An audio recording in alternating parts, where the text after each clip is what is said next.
The papyrus, putting on my table every month. I don't wanna be sad. Don't even try to hide it. No, I don't wanna lose it. And you see how it is, it's so inviting. The papyrus, we're all so alive. The papyrus. Hello, welcome to the Papyrus TV News Update. First, the headlines. Former U.S. President Jimmy Carter dies at 100.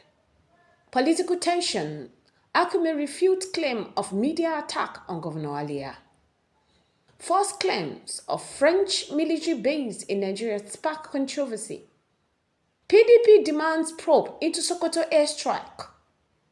ASCSN calls for living wages as minimum wage falls short. NCC dismisses telecom tariff hike rumors. Man holds Thanksgiving service in church after winning land dispute against the church. Now the news in detail. Jimmy Carter, the 39th President of the United States of America and a champion of humanitarian causes, has passed away at the age of 100. His death, announced by Atlanta Journal-Constitution, comes several months after he entered hospice care in February 2023.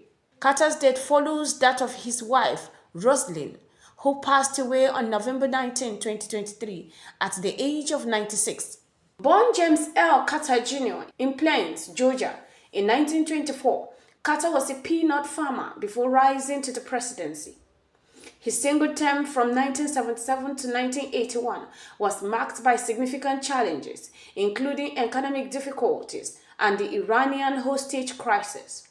After leaving office, Carter dedicated his life to global humanitarian effort, working with organizations like the Habitat for Humanity and engaging in diplomatic missions. However, his involvement in foreign affairs, particularly regarding the Israel-Palestinian conflicts, sparked controversy. He met with Hamas leader in 2009 and 2015 and openly criticized Israeli military action.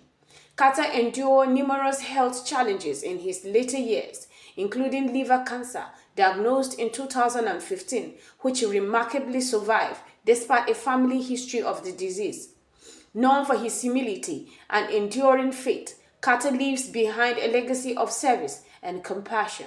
On behalf of the Papyrus magazine, we say rest in peace, great man. Meanwhile, Senator George Akume, the Secretary to the Government of Federation, SGF, has refuted claim that he is orchestrating a smear campaign against Benue State Governor Hycinth Alia.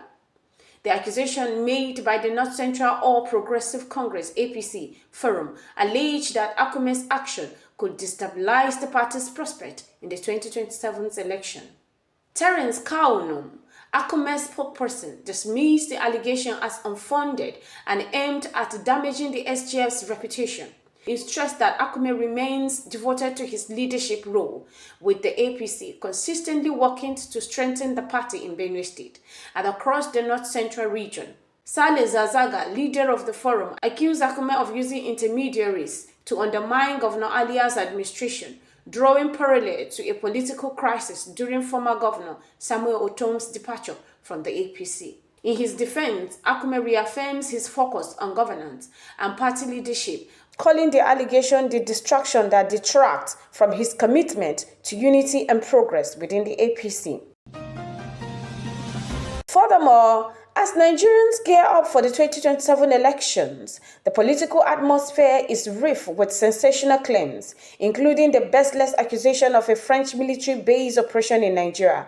This narrative, initially spread by a journalist known for fake news, was debunked by security experts who confirmed that the soldiers in the circulated video were British, participating in a routine training exercise with Nigerian forces.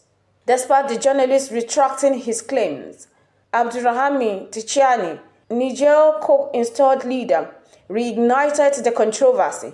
Tchiani alleged that France operates a secret military base in Nigeria to support terrorism, a claim dismissed by the Nigerian government and ECOWAS as unfounded. Fact checks revealed that the purported evidence stems from a 2013 video of Nigerian soldiers in Mali, North Sokoto State, Local communities and security experts have denied any such French presence, further discrediting Tchiani's allegation. Analysts see this as attempts by Tchiani to defect from his regime's failing, while Nigerian officials reaffirmed the nation's sovereignty and reject foreign military bases. President Bola Ahmed Tinubu's recent visit to France, aimed at bolstering economic ties, underscores Nigeria's strong diplomatic relationship with France, making the allegation even more impossible.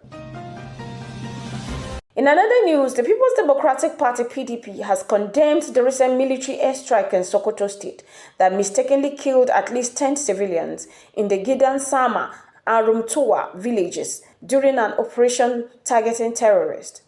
In a statement issued by its National Publicity Secretary, Debo Olegunagba, the PDP called the incident unfortunate and demanded a thorough investigation to ensure such tragedies do not recur. The party urged the military to adopt higher level of professionalism in future operations. We deeply sympathize with the Sokoto people over this devastating loss. The federal government must compensate the victim's family and provide medical care for the wounded, Olugunagba stated. The PDP also referenced similar incident in Kaduna in 2023 and 2024, urging the government to implement concrete measures to prevent civilian casualties in counter-terrorism effort, while reiterating the importance of combating terrorism. The party emphasized that civilian safety must remain a top priority in military engagement.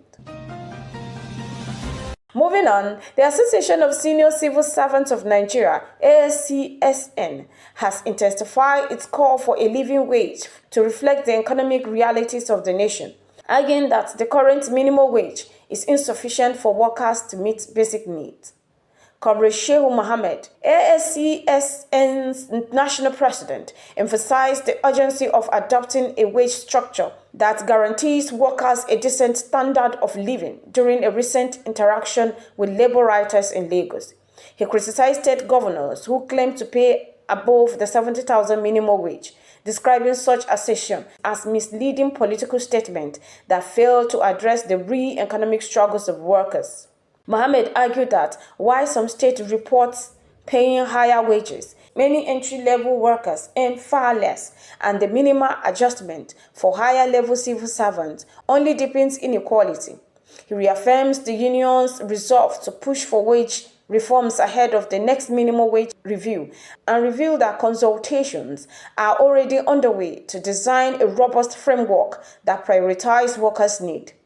The ASCSN urged the government to consider a wage model that truly accounts for the cost of living and eliminates disparities across employment levels.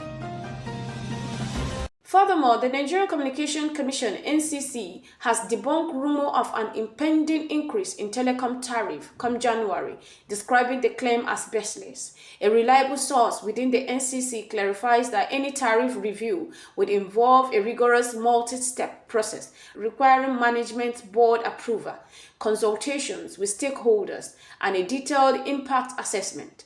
No such procedures have been initiated, the source confirmed, adding that rumor might have been fueled by telecom operators seeking to shift public scrutiny away from their own pricing decision. The last official tariff review occurred in 2013, allowing operators to adjust rates within a regulated framework. Despite rising operational costs, operators have not maximized allowable rates, preferring to attribute potentially hike to the NCC. The Commission assures the public that no tariff adjustments are in progress and promise transparent communication if any changes arise in the future. On a final note in this segment, a remarkable story has surfaced about a man who, after winning a legal battle against his church over a land dispute, chose to celebrate his victory with a Thanksgiving service in the same church. The man had taken his church to court over the ownership of a piece of land in his community. After a legal battle, the court rules in his favor, granting him ownership of the disputed land. The case, which attracted widespread attention, was deemed sensitive given the involvement of a religious institution. In a surprising move, the man returned to the church to give thanks to God for his victory. The decision has sparked mixed reaction online and within the community. Some view the act as one of forgiveness and reconciliation, while others question its appropriateness, given the contentious nature of the dispute. Opinions within the community remain divided, but the incident has highlighted the complexity of faith, forgiveness, and justice. This has been the Papyrus TV Africa. The papyrus, put it on my table every month.